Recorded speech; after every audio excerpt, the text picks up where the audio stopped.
اور اگر جنگ خندق میں مولا کائنات کو دیکھا جائے تو مولا نے بہت ہی شجاعت والے انداز میں جنگ کو فتح کیا، اور یہ جنگ لگی تھی 17 شوال کو اور ہجرت کے 5ویں سال میں۔ جب رسول خدا کو پتہ چلا کہ مشرکین مسلمانوں پر حملہ کرنا چاہتے ہیں تو رسول خدا صلی اللہ علیہ وآلہ وسلم نے سب اصحاب کو جمع کیا، اور وہیں پہ جناب سلمان فارسی نے یہ تجویز دی، یہ نظر دی کہ ایک بڑی سی خندق کھودی جائے۔ اگر وہ خندق کھودی جائے گی تو وہ کافر اور مشرک جو ہے اس سائیڈ نہیں آ سکیں گے۔ پھر خندق کھودی گئی، اور جیسے ہی مشرکین کا وہیں پہ لشکر آیا، کارواں آیا، انہوں نے دیکھا ایک بڑی سی خندق کو دیکھا، وہ بہت ہی حیرت زدہ ہوئے، اور انہوں نے 1 ماہ تک محاصرہ بنائے رکھا۔ تیروں کا سلسلہ چلتا رہا، اور بالآخر ان میں سے 6 لوگ ایسے تھے جو جنگاور میں یعنی جنگجو مانے جاتے تھے، عرب میں وہ بہت ہی زیادہ مشہور تھے۔ ان میں سے ایک تھا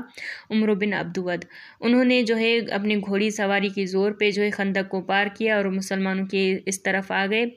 اور جیسے ہی مسلمانوں نے دیکھا تو وہ مسلمان ڈر گئے، بہت زیادہ ڈر گئے، اور عمرو بن عبدود جو ہے بار بار یہی نعرہ بلند کر رہا تھا کہ کیا تم میں سے کوئی اہل بہشتی نہیں ہے جو مجھے جہنم پہنچائے اور میں اس کو بہشت پہنچا دوں۔ اور یہ پہلی بار اس نے نعرہ لگایا تو مولا کائنات اٹھے اور کہا یا رسول اللہ میں اس کے مد مقابل جانا چاہتا ہوں۔ تو پھر رسول خدا صلی اللہ علیہ وسلم نے کہا کہ نہیں علی آپ بیٹھ جاؤ، یہ عمرو ہے۔ پھر اس نے دوبارہ یہی نعرہ بلند کیا، پھر مولا کائنات بلند ہوئے اور کہا رسول خدا میں جانا چاہتا ہوں۔ پھر تیسری بار جب اس نے یہی صدا بلند کی تو مولا کائنات نے بہت زیادہ اصرار کیا کہ یا رسول اللہ میں اس کے مد مقابل جانا چاہتا ہوں۔ تو پھر مولا کائنات کو رسول خدا صلی اللہ علیہ وآلہ وسلم نے اجازت دی اور اپنی تلوار مولا کے ہاتھ میں دی اور اپنا امامہ مولا کائنات کو پہنایا، اور مولا کے لیے یہی دعا کی کہ خدایا علی کی حفاظت فرما، اور مجھ سے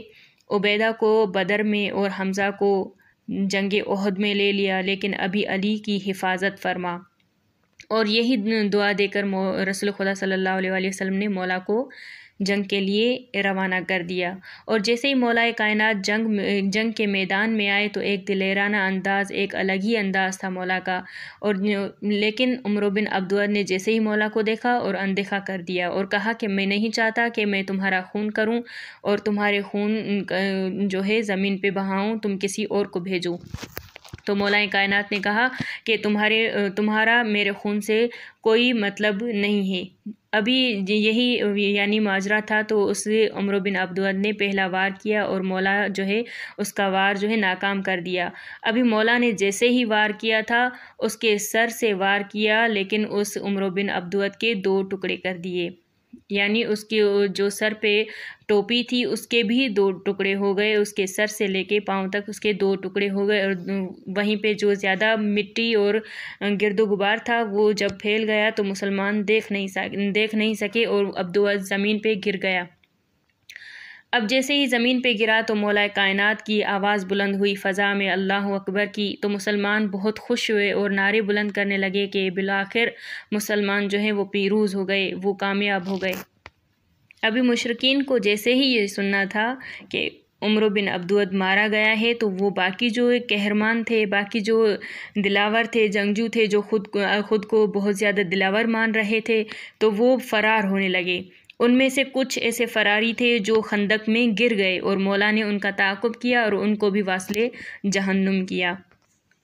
اور وہیں پہ ہی جبرائیل جو ہے یہ کلمات رسول خدا کے پاس لے آئے، اور رسول خدا نے ارشاد فرمایا کہ مولا کائنات کی جو ہے ایک ضربت تمام جن و انس کی عبادت سے بھی افضل ہے۔ اور یہ تھی مولا کی شان جو مولا نے جنگ بدر میں، جنگ احد میں اور جنگ خندق میں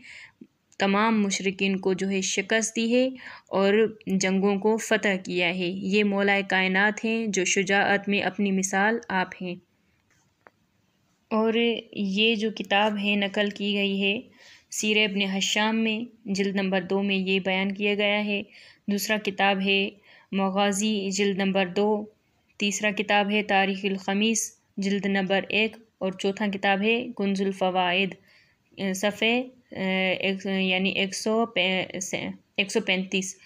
اس میں یہ جو ہے واقعہ نقل کیا گیا ہے مولا کی شان کے بارے میں کہ مولا جو ہے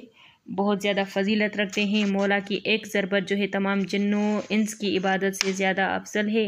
اور مولا کی شان میں لا فتح الا علی، لا فتح الا علی، لا سیف الا ذوالفقار، یہ کلمات رسول خدا نے ارشاد فرمائے تھے، اور وحی الہی ہوئی تھی کہ یہ کلمات رسول خدا کے لبوں پہ جاری ہوئے تھے۔